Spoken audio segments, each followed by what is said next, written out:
नमोस्तुते महामाये मातंगी मोड़ेश्वरी सर्वकष्ट हरे देवी भक्ति मुक्ति प्रदायिनी धर्मारण्ये स्थिता देवी विद्यारण्ये संस्थिता रक्ष रक्ष महादेवी मोड़ कुलोधारिणी धर्मारण्ये तीर्थ स्थाने संस्थिता भवतारिणी दुष्ट कर्णाट की धाता श्यामला रूप धारिणी मोड़ जनहा वंदिता मातंगी मोड़ कुले कृपा करो सिद्धि बुद्धि प्रदे देवी अष्टादश भुज धारिणी। सभी से सविनय निवेदन है, चैनल को सब्सक्राइब करें, शेयर अवश्य करें। वीडियो पसंद आने पर लाइक भी करें। आप कोई सलाह देना चाहते हैं अथवा आप कुछ जानना चाहते हैं तो आप कमेंट बॉक्स में कमेंट जरूर करें। जय मोड़ेश्वरी बोल बम। गुप्त नवरात्रि आ रही हैं और गुप्त नवरात्रि में लोग संपूर्ण रामायण का पाठ करते हैं, परंतु लोगों के मन में प्रश्न उठता है कि ऐसा क्यों किया जाता है। देखिए, श्रीमद् भागवत में भी रामचरित्र, कृष्ण चरित्र, नारायण के अवतारों का वर्णन है। शिव महापुराण में भी वही कथाएं आती हैं और उसमें भी श्री राम के जिक्र होता है। तो देखिए, भगवान शिव जो हैं वो आदि गुरु हैं, योगी योगेश्वर हैं, महागुरु हैं, सभी तंत्र साधनाओं सिद्धियों विद्याओं के स्वामी हैं। उन्हीं से सारा तंत्र मंत्र यंत्र चलता है, उन्हीं से भगताई चलती है। देखिए, सीधी सी बात तो ये है कि भगवान शिव को अगर प्रसन्न करना है तो हमें राम नाम तो लेना ही पड़ेगा।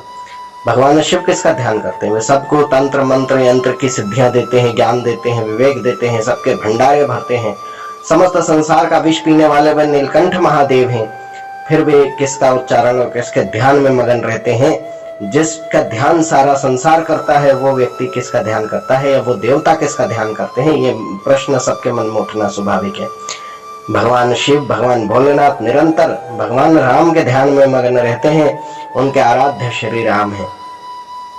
राम को ही वे देखते हैं, राम को ही वे सुनते हैं, राम को ही पढ़ते हैं, राम ही करते हैं। सारा संसार राममय जानते हैं। राम कथा उनके लिए बहुत ही अनमोल है, बहुत ही अमूल्य है। राम नाम के बिना उनका कोई काम नहीं। राम नाम उच्चारने से, रामायण पढ़ने से, रामचरित पढ़ने से भगवान शिव प्रसन्न होते हैं। शिव को पाना है तो आपको राम का नाम तो लेना ही पड़ेगा। शिव प्रसन्न हुए तो उनका पूरा परिवार प्रसन्न हो जाता है। समस्त भूतगण, समस्त शिवगण, समस्त देवी गण और स्वयं गणाध्यक्ष गणेश तो हैं ही उनके पुत्र, वे भी प्रसन्न होते हैं। और भगवान कार्तिकेय की समस्त शक्तियां सिद्धियां, और वे देव सेना के सेनापति हैं, सो उनकी रक्षा का वरदान भी प्राप्त होता है। राम नाम उच्चारने मात्र से सारा संसार आपके हृदय में समा जाता है। आप सारे संसार के सभी दोषों से निवृत्त होकर के अपने कर्म को सफल कर पाते हैं। देखिए, राम नाम की महिमा बहुत अधिक है। दशरथ पुत्र राम के पहले भी राम नाम लिया जाता था और उनके बाद तो राम नाम की महिमा और ही बढ़ गई, क्योंकि नारायण ने राम नाम के प्रचार में रामावतार की बहुत बड़ी भूमिका निभाई और उन्होंने वे सभी आदर्श प्रस्तुत किए जो एक राम नाम के लिए भगवान शिव ने सबको बताए। इसी क्रम में आज की तारीख में हम वाल्मीकि जी की रामायण और तुलसीदास जी की रामायण को पढ़ते हैं, और जिनके पास इसको पूरा पढ़ने का समय नहीं है वे संक्षिप्त रामायण पढ़ते हैं। संक्षिप्त रामायण एक श्लोक है जिसमें संपूर्ण रामायण का वृत्तांत है। इसे 108 बार अगर लगा दिया जाए तो हमारे जीवन का उद्धार कर देते हैं। आप इसको 2 बार, 5 बार, 7 बार पढ़ सकते हैं, और उसके बाद आपको अगर 108 बार पाठ करने की इच्छा है या सुनने की इच्छा है तो आप इसको अपने कानों में लगा लीजिए। उठते बैठते सोते जागते इसको सुनते रहिए। पूरी नवरात्रि में ये विशेष फल आपको देने वाला है।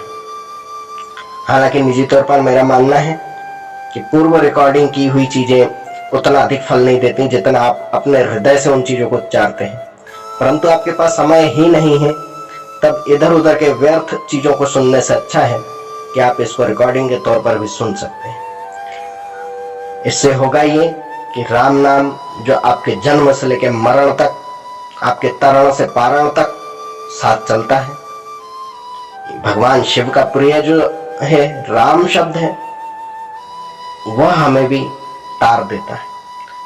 राम के प्रसन्न होने से भगवान शिव और उनके समस्त अवतार भी प्रसन्न हो जाते हैं। विशेषकर हनुमान जी 11वें रुद्रावतार। हनुमान जी की कृपा कैसी होती सभी जानते हैं। सभी भूतों का नाश करते हैं, सभी भूतों के संहारक हैं, वो समस्त नकारात्मक शक्तियों के हंता हैं, उनका नाश करने वाले हैं। तो हनुमान जी की कृपा पाने के लिए भी राम की कृपा ही आपको पाना होगी। बिना राम का नाम लिए तो आप हनुमान की कृपा पा नहीं सकते। और अगर हनुमान प्रसन्न है तो वे देवी के भी सेनाध्यक्ष हैं, देवी के साथ चलते हैं, देवी के आगे चलते हैं, तब वे देवी का काम करते हैं। अर्थात हनुमान जी को बल भी राम के नाम से ही प्राप्त होता है और देवी की सेना को बल हनुमान से प्राप्त होता है। तो देखिए, सभी एक दूसरे से जुड़े हुए तत्व हैं। किसी को भी आप इनकार नहीं कर सकते, इग्नोर नहीं कर सकते। हम एक को पूजेंगे दूसरे को नहीं पूजेंगे, ऐसा नहीं चल सकता। कुछ एक ऐसी चीजें हैं जो सबसे ऊपर हैं। वो सबसे ऊपर जो नाम है राम नाम है।